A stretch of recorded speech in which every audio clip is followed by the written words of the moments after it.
Hello and welcome to my first ever YouTube video. Yes, we are on YouTube. Woo!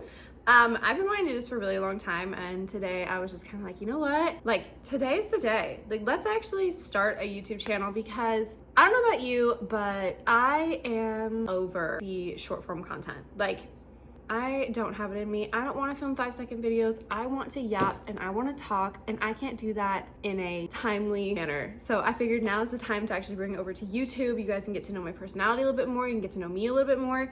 And we can actually like dive into things. We can talk about color theory. We can talk about lashes. We can do a whole lot more being over here on YouTube. And it doesn't have to be like condensed, you know? So let's get into this. Today's first video is going to be my review on the new Lash Apothecary Subtle Color Lashes. We are going to talk about the undertones of the colors. I'm going to show you all the colors. We're going to identify where they belong on the color wheel, how I would utilize them, if they're going to work for every skin tone, if they're not, and maybe we'll even throw in some comparisons of some other products that I have sitting around to kind of see where these fall. I'm really excited. I have already opened these, but I think it'd be fun to show you guys on camera so you can see, but we also have natural lighting so I can show you the actual colors. I'm so excited to do this. Without further ado, if you like color theory, if you like color analysis, if you are a lash artist, if you're a makeup artist, if you're a beautician in any sense, hello, welcome to the future. This channel is going to literally change the way you think about color. It's going to be so incredible for you, and you're going to learn so many of my tips and secrets to how you can utilize this in your business. So without further ado, even though I've already said that, let's take a look at the new colors. First up, we have Interstellar. This color is stunning. It's like this almost bluish violet tone. It's not black, but it's absolutely perfect. If someone they don't have a ton of brightness in their features, if they do fall more muted, if they're more in the summer categories, this is going to be the most ideal thing you can use as a base on somebody. It's cool enough that it's not going to skew warm or bring out any redness that is unwanted in your client's face, and it's going to give enough depth and dimension without overpowering them. Then we have Terra Goddess. This looks almost to me like a ochre. This looks almost like a yellow-green brown to me. You can kind of see it right there. Then we have Jupiter Haze. Again, this is gonna be falling more into that orangey yellow color. You can see that it's a little bit more dusty, but you can definitely see the warmth in this. I would say this is very much like, again, another like golden tone. This is not gonna be suitable for every skin tone. You're gonna have to mix and match if you wanna use this one. Next, we have Life on Mars. This color, I'm pretty sure, is a dupe for Dahlia. This color is absolutely stunning. I want to compare this one to Dahlia and see if they actually are a dupe, which could be great because Dahlia is an incredible color, but you can't always get it. So if you can get Life on Mars and it works, let's see if it's the same tone. They're similar, but I almost stabbed myself in the eye.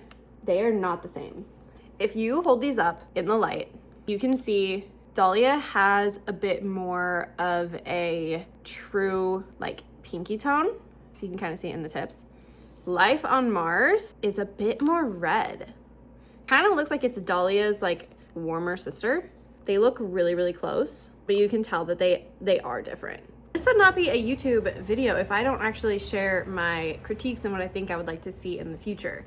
There are a few things that I actually do want to bring up that personally I don't like as a lash artist, but that doesn't mean that you're not going to. So let's actually now talk about what I wish they would be a little bit different and kind of explain why and help the future of the industry grow, because there's so much room for growth still in the industry, especially when it comes to color. And since I'm the one that's kind of leading the pack, I'm gonna speak my truth. My only two complaints are with these two colors. And it's not because I don't like the colors, it's because I don't like the value that the colors are at. And because these are a matte finish, you're not going to get a really good blend. Let me make this very clear. I'm not trying to throw shade. I just see color in, I swear, multi-dimensions. So it's nothing against these colors. It'd be fun for hair matching.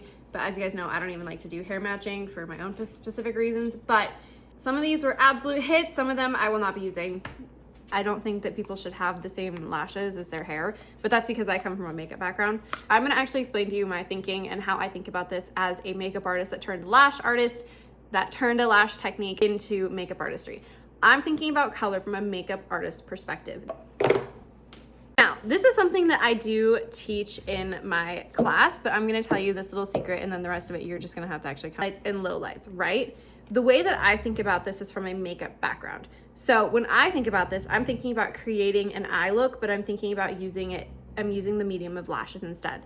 So, but the information was so good. So I'm gonna go grab that color wheel. Let's get to the second part of the video where whatever the next part of the video where I put these colors around the color wheel and show you where they all land. Okay. So first up, we've got Phoenix. I'd put Phoenix right in between this red, orange. I put it right here. Probably more actually orange, red. Okay, next we have Jupiter Haze right here. Kind of right in between that orange, yellow. I'll put it right here. Terra Goddess. Again, we're gonna probably get a little bit more into the yellow, green, because it also kind of has like a gray look to it. So that usually means it's pretty neutral. So I would put that right there. Minerva, definitely more red purple. Definitely falls more into this red purple. Actually, definitely falls more in kind of like the blue purple range, but with a brown hint. So it's creating this like kind of berry effect. Life on Mars. Put that right, probably like right there. Interstellar, Indigo. And this is where I would place them around the color wheel. So you can see we've got 3 more cooler tones and we've got 3 more warmer tones. There's a good variety here. Good job, Lash Apothecary. Also, almost forgot, if you are not able to make it to Astoria or come to the 2-day training, I totally understand. There is another option for you. You can grab a copy of the Mesmerize Method manual. Today, it is written like a storybook. Like you can like literally see those prints and everything. And it has vintage graphics, like it's so cute.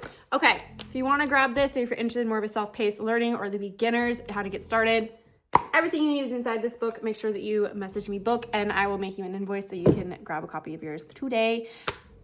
Yeah guys, hope you enjoyed this video and I will see you in my next video. Bye.